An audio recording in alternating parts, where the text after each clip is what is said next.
Fala pessoal, como é que vocês estão? Tudo bem? Bem, espero que ótimo, na verdade. Estamos aqui mais uma vez, graças a Deus, sendo constante no nosso propósito do tempo da palavra. Mais uma semana se inicia, espero que vocês estejam realmente bem. Se vocês não estiverem bem, que vocês fiquem bem, porque importante não é onde nós estamos, o importante não é em que etapa do processo estamos também. O importante de fato é quem está conosco. Como dizem por aí, quem está lutando ao teu lado. E se Cristo estiver com você, tá tudo certo. Bem, sem mais delongas, vamos aqui. Evangelho de João. Hoje eu quero meditar com vocês sobre uma coisa muito interessante do Evangelho de João, capítulo 21. João 21. Cara, é muito legal de você se ler o Evangelho de João, né? Primeiramente, porque o Evangelho de João é um evangelho, não que os outros sejam os evangelhos menos importantes, não estou falando sobre critérios de importância.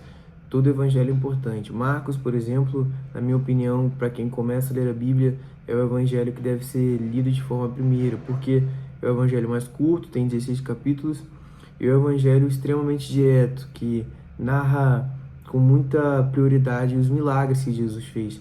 Agora, o evangelho de João é um evangelho que, vou usar um pouco da licença poética aqui falando, mas é um evangelho quase que poético. É um evangelho apaixonado, assim, o que dá a entender que não é um evangelho que não foca somente em você entender a origem dos fatos. É um evangelho que não só transmite uma narrativa, mas que João, ele transmite um pouco da paixão dele, aquilo que ele viveu, e grava isso no evangelho que ele descreveu. Você consegue entender isso em alguns momentos. E esse é um momento desse. Estamos aqui com o João 21, minha versão NVI. Bem, vamos lá. João 21:15, hein? Vamos lá. Depois de comerem, Jesus perguntou a Simão Pedro: Simão, filho de João, você me ama mais do que este? Disse ele: Sim, Senhor, tu sabes que te amo. Disse Jesus: Cuide dos meus cordeiros. Novamente Jesus disse: Simão, filho de João, você me ama? Ele respondeu: Sim, Senhor, tu sabes que te amo. Disse Jesus: Pastoreia minhas ovelhas. Pela terceira vez ele lhe disse: Simão, filho de João, você me ama? Pedro ficou magoado por Jesus lhe ter perguntado pela terceira vez: Você me ama? Ele disse: Senhor, tu sabes todas as coisas e sabes que te amo. Disse-lhe Jesus: Cuide das minhas ovelhas. Cara, é muito interessante porque... Por que eu digo que essa passagem é uma passagem diferenciada? Tem vários critérios para eu apoiar essa minha precisão subentendida, mas Pedro, ele sempre foi um cara muito fora da curva. Se você for analisar o Evangelho, você vai reparar que Pedro, ele, além de ser um dos três mais íntimos do Senhor Jesus Cristo, ele já tinha uma vida. A Bíblia fala que Jesus, ele visita a casa de Pedro e que a sogra de Pedro estava na casa de Pedro, estava doente. Jesus a cura. Então, Pedro já era casado, Pedro já tinha trabalho, já tinha uma série de responsabilidades. E a Bíblia não narra para nós que se Pedro tinha filhos ou não tinha filhos, mas quem é casado entende que o casamento, ele carrega consigo muita responsabilidade. Então Pedro, ele tinha uma vida diferenciada dos discípulos no geral, porque muitos discípulos eram novos, ainda não tinham casados. João, por exemplo, é um exemplo disso, segundo a maioria dos historiadores. Mas Pedro, ele em nenhum momento se permitiu que qualquer desculpa afastasse ele do lugar que Jesus estava. Pedro estava com Jesus para cima e para baixo o tempo todo. É interessante até porque eu acredito que ele se achava segurança do Senhor Jesus. Isso é o mais engraçado de tudo.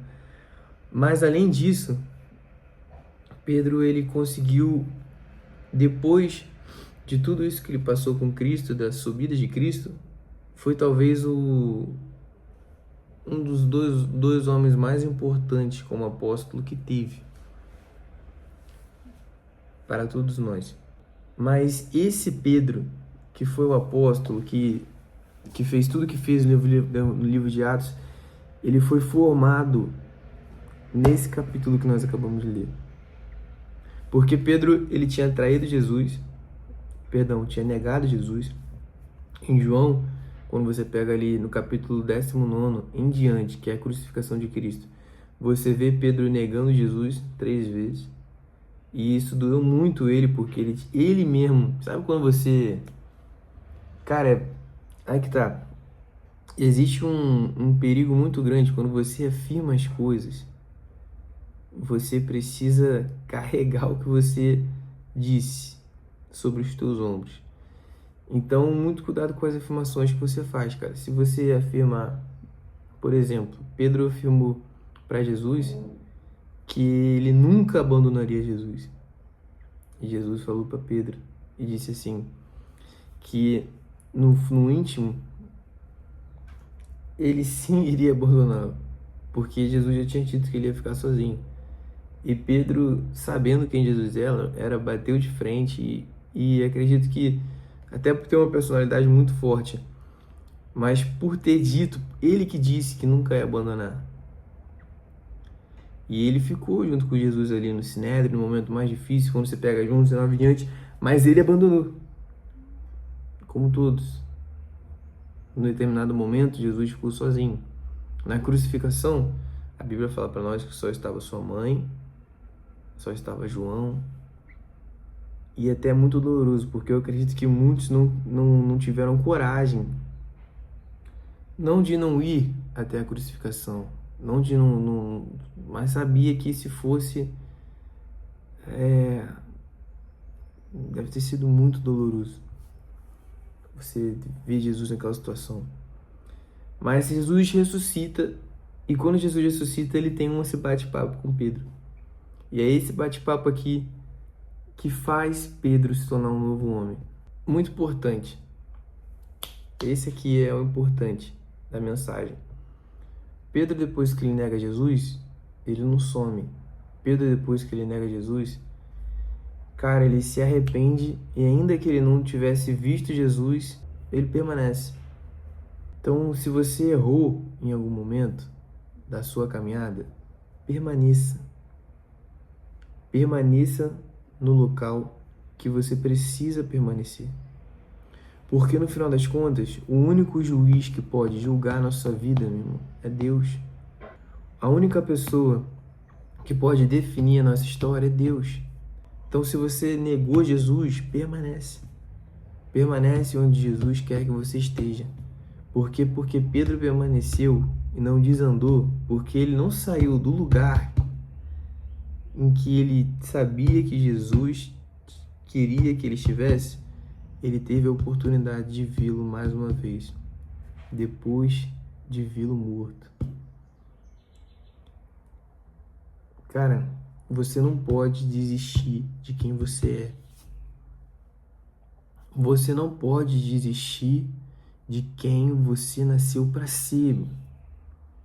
Se você desistir de quem você nasceu para ser, você vai estar desistindo, talvez, de viver o que você sempre sonhou. Ou pior, de viver muito além daquilo que você sempre sonhou. Porque Pedro, você pega o livro de Atos, você vai ver que ele nunca sonhou em ver aquilo ali. Ele era um pescador comum. Mas porque ele não desistiu, porque Pedro não saiu do lugar que ele deveria estar, ele viveu o que ele tinha que viver. E ele só viveu maravilhas porque ele se permitiu não desistir. Então, por isso que nós não devemos desistir.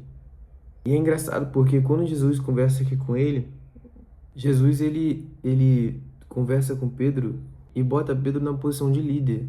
Você entende isso? Porque Pedro havia negado Jesus, Pedro permanece. Quando Pedro permanece, acredito que muito arrependido, orando, jejuando, junto com os discípulos, todo mundo com aquela pressão. O líder, que era o Senhor Jesus, ele foi morto. Aí o corpo de Jesus no domingo de manhã desaparece. Eles naquela pressão ali, Jesus ressuscita, aparece no meio deles. E Pedro, ele fica numa felicidade indescritível. E aí Jesus aparece 3 vezes. Numa dessas vezes, que essa do segundo evangelho de João é a última vez, ele tem um bate-papo com Pedro, e é engraçado que esse bate-papo, Jesus em nenhum momento ele fala para Pedro: tu me negou, né, ô vacilão, tu me negou. Não, ele olha para Pedro e ele vê um homem novo, persistente, e ele fala como uma conversa de líder para sublíder, se é que eu posso dizer isso. Ele fala com Pedro como se Pedro fosse um líder entre os outros discípulos. Então Jesus, ele não te enxerga pela tua falha. Jesus, ele não te vê pelo aquilo que você errou. Jesus, ele vê o melhor de você. E Jesus, ele é justo. Então ele olha para Pedro e ele fala: apacenta as minhas ovelhas, sabendo do potencial que Pedro já tinha. Cara, quantas vezes a gente se culpa por alguma coisa e fica preso no momento da nossa vida? Só que você não pode se culpar pelas coisas que você viveu e se prender no momento que já passou, irmão. Se você desagradou a Deus, se você fez o que você tenha feito, você precisa levantar e ficar junto ao lugar que Jesus quer que você esteja. Não importa o que você fez, você precisa estar presente onde Jesus deseja que você esteja. E não importa como as pessoas vão te olhar, não importa o que as pessoas vão dizer, o que importa é eu estou fazendo o que Jesus mandou fazer. Porque no fim das contas, o que importa nessa vida, cara, se não agradar a Deus? Então, eu quero que você reflita sobre isso. Eu quero que você reflita sobre os lugares que muitas vezes você abandonou porque você foi covarde, porque você não teve coragem de voltar lá e tentar mais uma vez, porque você não teve coragem de permanecer, porque você não teve coragem de deixar de ouvir pessoas que você não deveria ouvir e acreditar na voz de Deus que estava falando com você. Eu quero que você volte nesse lugar e eu quero que você vença lá. Eu quero que você permaneça. Eu quero que você não desista. Eu quero que a voz que ecoe na tua cabeça seja só a voz de Jesus, meu amigo. E nada além disso possa transferir sobre a tua vida a responsabilidade de abandonar ou abraçar alguma coisa. Porque no fim das contas, o que importa na nossa vida é o que nós estamos fazendo com aquilo que Jesus delegou sobre nós. Amém? Deus abençoe.